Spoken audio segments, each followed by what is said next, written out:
It remains the most statistically baffling moment in the history of televised competition, a night where the most powerful voice on the stage was told she was no longer needed for the top 6. To understand the magnitude of Jennifer's current global dominance in 2026, we have to look back at the structural failure of the American Idol voting system in 2004. At the time, 7th-place elimination was presented to the public as a simple matter of low voting volume. But as we look back from the vantage point of 2026, it is clear that this was a pivotal failure of the talent discovery model. By being released from the competition so early, was effectively liberated from the standard winner's contract, a legal framework that has historically acted as a constraint for artists, forcing them into specific pop music molds that often lead to rapid burnout. While the actual winners of that era were locked into aggressive, low-margin promotional cycles that limited their artistic autonomy, was a free agent in a market that was desperate for genuine, unpolished soul. This release was the ultimate tactical advantage. It gave her the freedom to pursue dramatic roles that were outside the purview of the competition's rigid image requirements. She wasn't just a singer anymore. She was a performer who could command a screen. Investigative analysis of her career trajectory shows that this early rejection was the catalyst for everything that followed. Had she won that trophy, she likely would have been tied to a label's vision rather than her own, potentially preventing the rise of the icon we see today. Her career serves as a masterclass in how an early defeat can be repurposed into a long-term strategic win, proving that in the modern entertainment economy, the title you receive on a stage is far less important than the freedom you possess when the cameras turn off.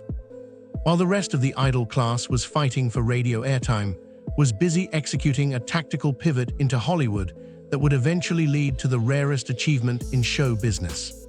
The transition from a reality-based vocal contest to an Oscar-winning performance is a path that has seen countless failures, yet walked it with a precision that suggests a deep understanding of industry leverage.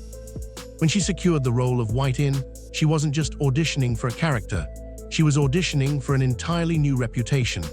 The success of that performance created an immediate power imbalance between her and the franchise that once rejected her. Suddenly, the industry's perception of her had shifted from contestant to powerhouse, and the franchise needed her association far more than she needed theirs. This era of her career was defined by a relentless, high-stakes work ethic that saw her conquering both the Broadway stage and the silver screen simultaneously. By the time we reached the mid-2020s, had completed the triple crown of acting, a feat that requires not just raw talent, but the ability to navigate the complex social and political hierarchies of Hollywood. Industry analysts note that her refusal to be defined by a single genre is the core reason for her sustained brand equity. While her peers were often pigeonholed by their origin, established herself as a multi-hyphenate mogul. This section of our investigation highlights that the secret to her longevity wasn't just her vocal range, but her proactive diversification of her portfolio. She understood earlier than anyone else that a 2026 superstar must function as a cross-platform entity. By spreading her presence across music, film, and she created a durable brand that is completely insulated from the inevitable volatility of the recording industry. At the very moment she had firmly established herself at the pinnacle of the entertainment world, a devastating update from her private life threatened to dismantle every professional wall she had built. In 2008, the world witnessed Jennifer face a family tragedy of such extreme proportions that it dominated the global news cycle for weeks. For most public figures, a trauma of this nature would be the definitive end of their professional life, for it became the moment that redefined her relationship with the American public. The investigative look into this period reveals a woman who refused to let her legacy be framed by the narrative of her suffering. Instead of retreating from the public eye, she returned to the stage with a vocal depth that could only be forged through profound experience. This period was instrumental in building the deep, unbreakable bond she now shares with her in 2026. Public relations experts and media historians often cite her management of this crisis as a definitive example of authentic, grounded leadership. She didn't seek to capitalize on the tragedy. She channeled her experience into her artistry, which resonated with listeners who saw her not just as an entertainer, but as a survivor. This emotional connection is the bedrock of her modern-day influence.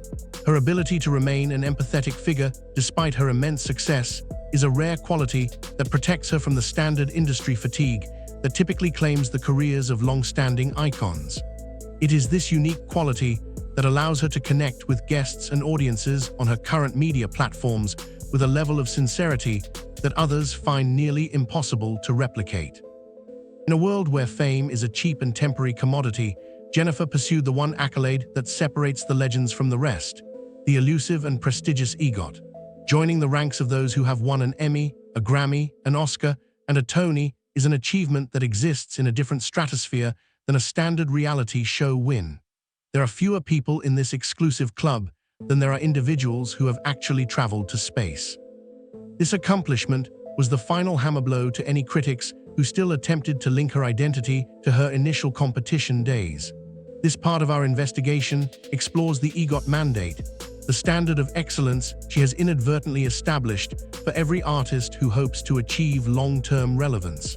Current stars, including the breakout artists of 2026, find themselves consistently measured against the standard.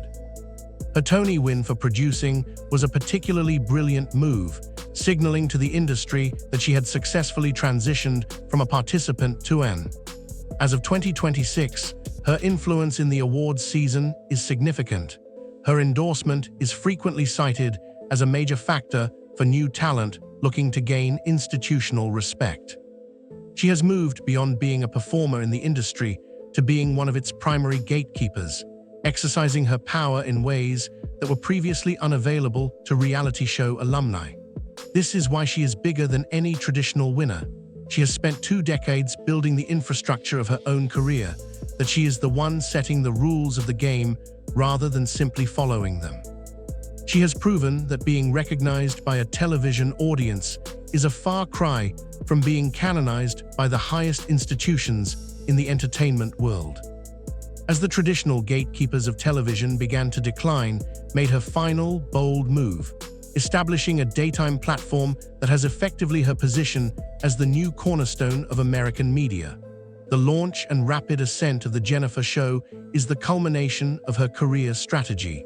By 2026, there has become the primary destination for cultural discussion in the United States. This was a strategic takeover of a media sector that had been left vulnerable by the departure of previous legends. Her show isn't merely a talk, it is a platform where she exercises her influence, curating the narratives of guests and asserting her position as a dominant tastemaker. When the current wave of talent, including the most prominent names from the most recent singing competitions, sits on her couch, the power dynamic is transparent. Investigative reports into her production conglomerate indicate a major expansion into digital distribution and streaming, confirming that she is building an empire meant to span the next 30 years. She has perfected the art of viral resonance, the ability to create moments that are simultaneously personal and optimized for digital.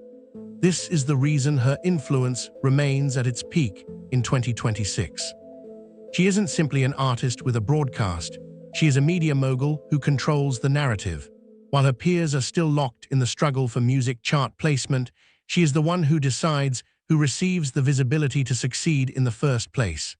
This section concludes that the real powerhouse is not the one who wins the votes, but the one who builds the system that processes the votes. The final finding of this investigation is perhaps the most compelling, the confirmation that the entire trajectory of her career was predicated on a loss. As we look at the entertainment landscape of 2026, the model is being studied in business and media schools as the definitive example of resilient upward mobility. She has effectively demonstrated that in the current era, winning a trophy is a temporary victory, while using a loss as a springboard is a permanent strategic advantage. Her story has permanently altered the way that networks and talent scouts perceive the potential of contestants. They are no longer searching for the perfect winner. They are searching for the artist who possesses the factor, the resilience, and the versatile business acumen to transcend the machine entirely. Jennifer didn't just become bigger than any single winner, she became larger than the competition itself. She is the only person to come from that stage and successfully shed the contestant label, replacing it with the title of an institutional icon. Today, she stands as a multi-generational success story, a survivor of significant public tragedy, and the undisputed queen of the modern media landscape. The lesson for everyone observing in 2026 is unambiguous. Your initial public standing does not define your total potential. It is the actions you take after the cameras are turned off that decide whether you are a fleeting footnote or a lasting legend. Jennifer opted for the latter, and in doing so, she the entire manual for modern fame. It leaves us with one final, haunting question. If she had actually secured that first-place trophy in 2004, would she have ever possessed the hunger required to conquer the entire world?